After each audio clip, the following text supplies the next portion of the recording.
So mga sangkay, makibalita po tayo, nasaan na nga ba talaga itong bilyonaryo na si Ginoong Atong Ang?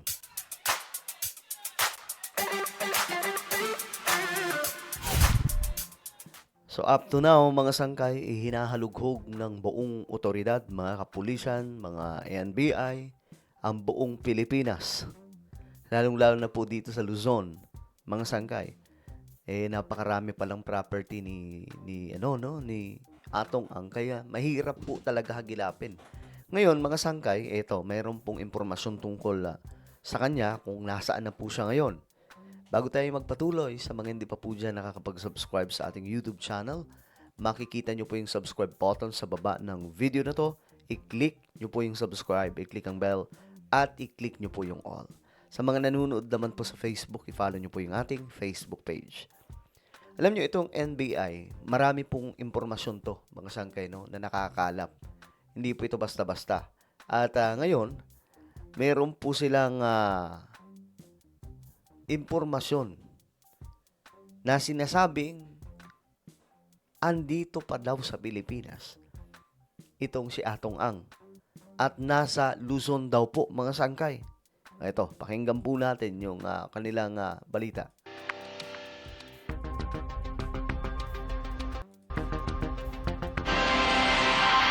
Posibleng sa Luzon daw, huling nagpuntang natitirang wanted sa kaso ng missing sabungero sa si Charlie Atong Ang, batay sa impormasyong nakalap ng NBI. Ang PNP, nagbabala sa mga balak manloko o mang prank sa hotline para sa paghahanap kay Ang. Nakatutok si Darlene Kai. Oo nga, no, kasi posibleng mamprank itong iba eh. Hindi kaya manloko. Lalong-lalo na po, may patong po na 10 million, mga sangkay. Laban dito kay Atong Ang. Matapos ang paghalughog sa mga property na konektado si Charlie Atong Ang sa Pasig, Mandaluyong, Laguna at Batangas, 4 po ito ng mga malalaking property ni Atong Ang. bigo pa rin ang mga otoridad na matagpuan ang negosyante. Ayon sa PNP-CIDG, si Ang na lang ang natitirang wanted sa lahat ng mga akusadong pinaaresto ng Lipa Regional Trial Court Branch 13 at Santa Cruz Laguna Regional Trial Court Branch 26. So lahat po ng mga tinuturo ng mga suspect, mga sangkay, nandun na po, hawak na po ng mga pulis. Except kay Ang. Siya na lang po talaga, mga sangkay. At ewan ko kung paano nila huhulihin to. Bilyonaryo yan, mga sangkay. Baka nga nasa ibang bansa na to eh. Pero ayon sa NBI, nasa Pilipinas pa raw. Yung problema naman kasi, mga sangkay, masyado pong, ano ba tawag dito? Hindi po masyadong, yung proseso ba, masyadong nagpapatagal yung proseso eh. Kung kaya nakakagawa pa ng pamamaraan itong mga pugante na na makatakas, mga sangkay. 'Di ba? Hindi fini-freeze yung account, hindi kinakancel agad yung passport. Paano yan, mga sangkay, 'di ba? Kaugnay sa mga kaso ng missing sabungeros.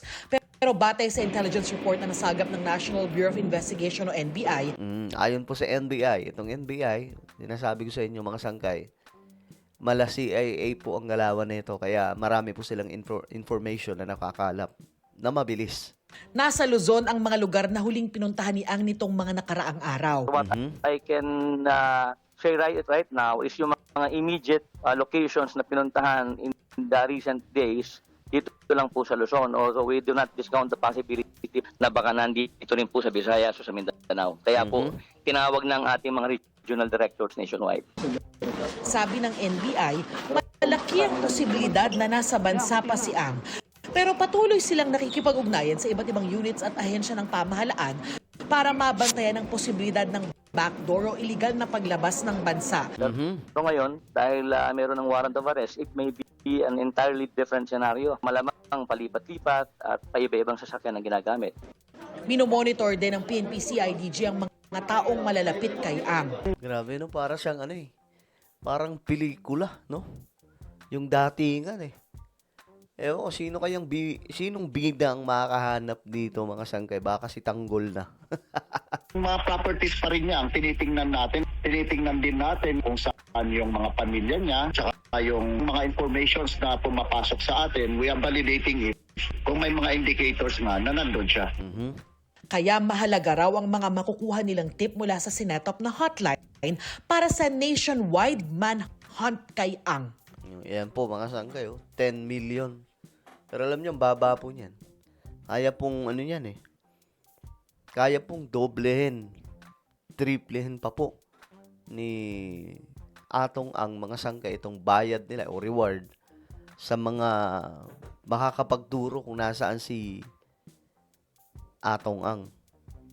Kasi bilyonaryo. Tapos, siyempre mayaman po yan mga sangkay. Hindi lamang po basta mayaman, kundi talagang bilyonaryo. Kaya medyo pahirapan po talaga ito. Nagbabala rin ng PNP CIDG sa mga may balak manloko sa hotline. Ayan na, yung mga mandoloko dyan. No?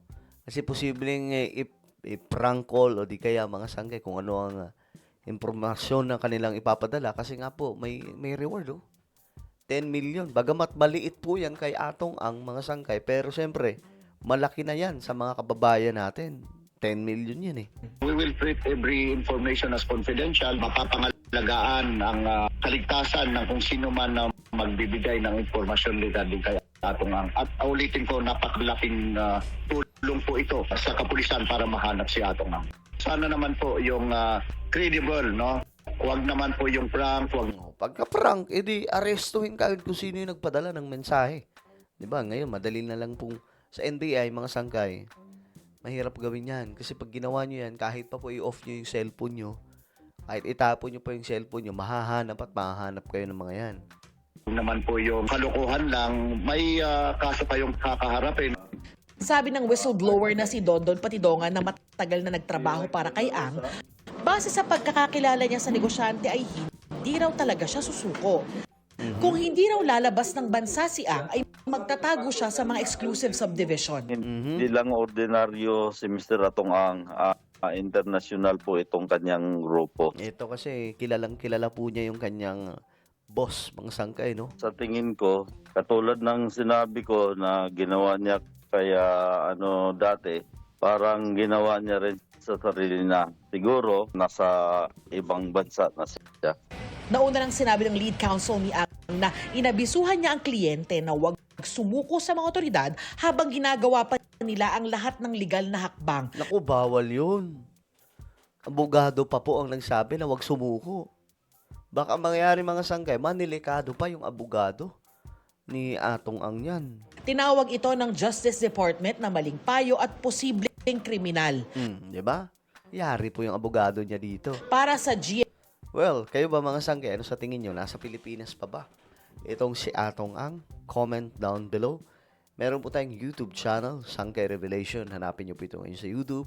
Kapag nakita nyo na, i-click nyo po ang subscribe, i-click ang bell, at i-click nyo po yung all. Ako na po ay magpapaalam, mag-iingat pong lahat. God bless everyone.